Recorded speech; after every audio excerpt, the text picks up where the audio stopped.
हमारे चैनल को अवश्य सब्सक्राइब करें।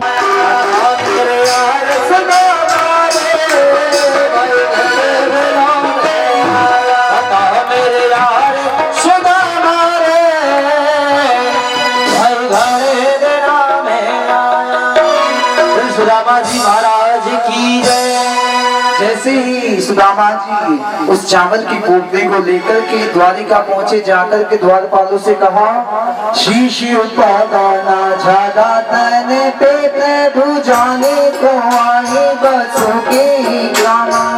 शीशी उपादाना जागा तने पेट भुजाने को आए बसों के ही ग्रामा।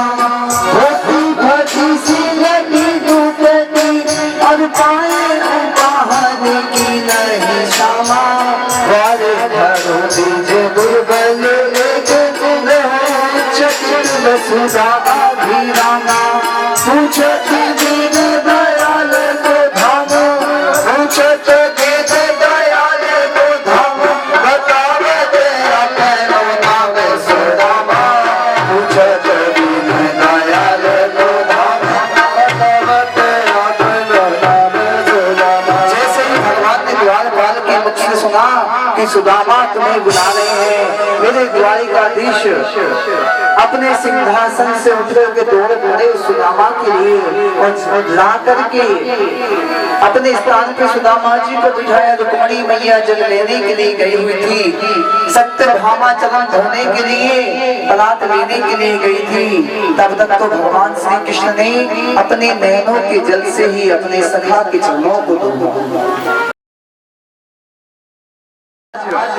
भगवान ने सुदामा जी के सपोर्ट को खोला और भगवान ने उसमें देखा कि सुशीला जी ने चावलों के माध्यम से संदेशा भेजा है।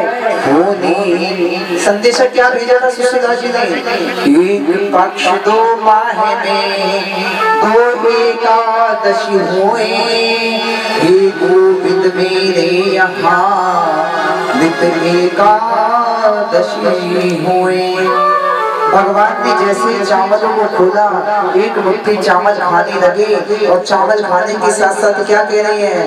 होने की जो हो गई अब ना ऐसी ही होए, हे भाभी जो तेरे यहाँ नित द्वादशी होए। गोविंद कह रहे जो हो गई वो तो हो गई, लेकिन अब कभी जीवन में ऐसा नहीं होगा, तो तेरे घर की कोई कमी ही नहीं रहेगी। जैसे ही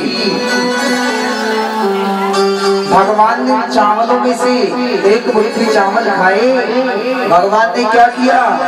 एक लोग सुदामा जी के नाम किया। भगवान ने जैसे ही दूसरी मुट्ठी चावल खाया, दूसरा लोग सुदामा जी को दे दिया। और जैसे ही तीसरी मुट्ठी खाने लगे, रुक्मणी जी ने आकर के हाथ पकड़ लिया, बोले हे श्याम सुंदर, हे नटनागर, अगर आपने तीनों ही लोग अपने मित्र को दे दिए, जो बाकी भक्त आपके लिए बैठे हैं, उन्हें क्या दोगे? जो भक्त आपकी भक्ति करने में क्या दोगे?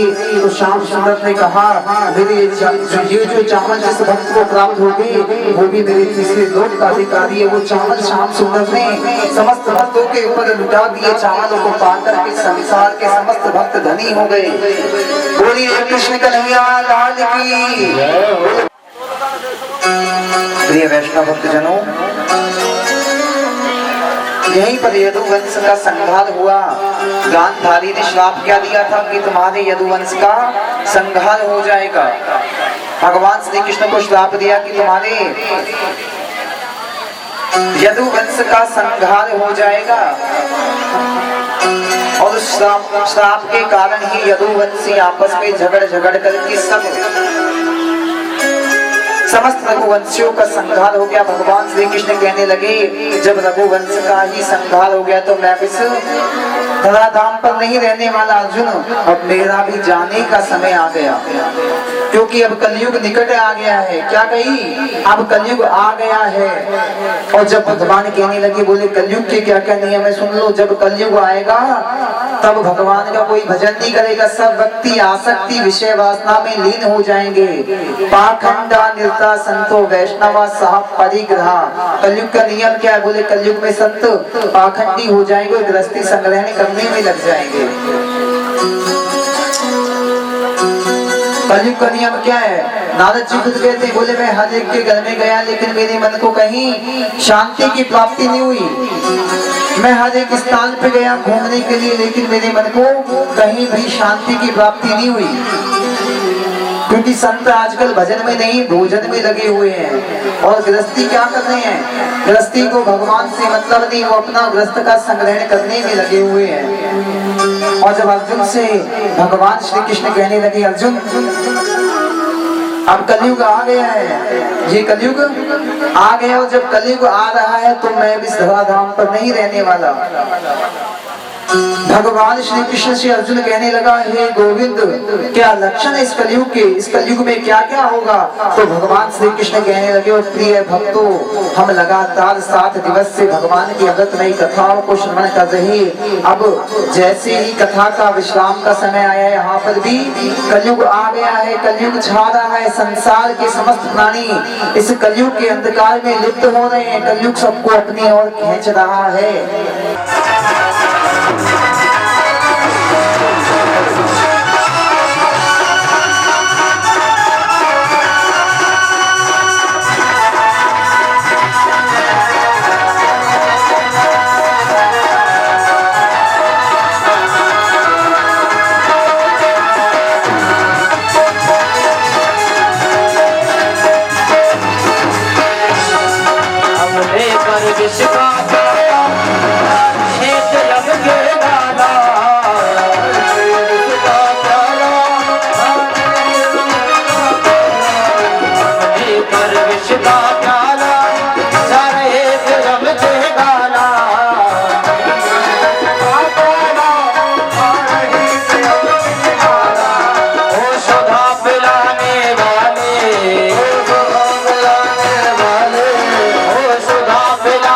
वाले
जी महाराज की जय हो।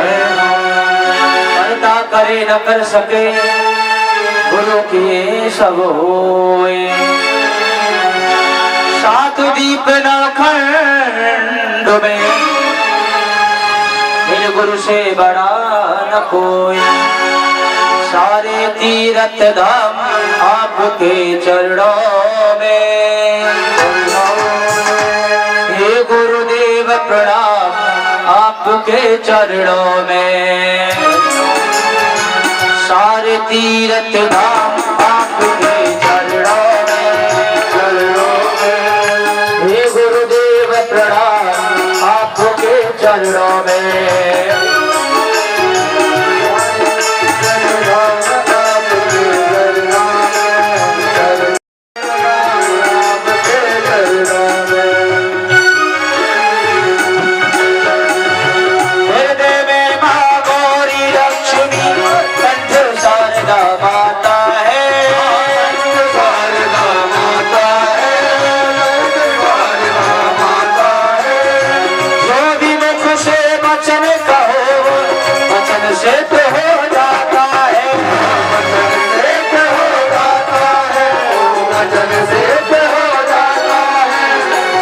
से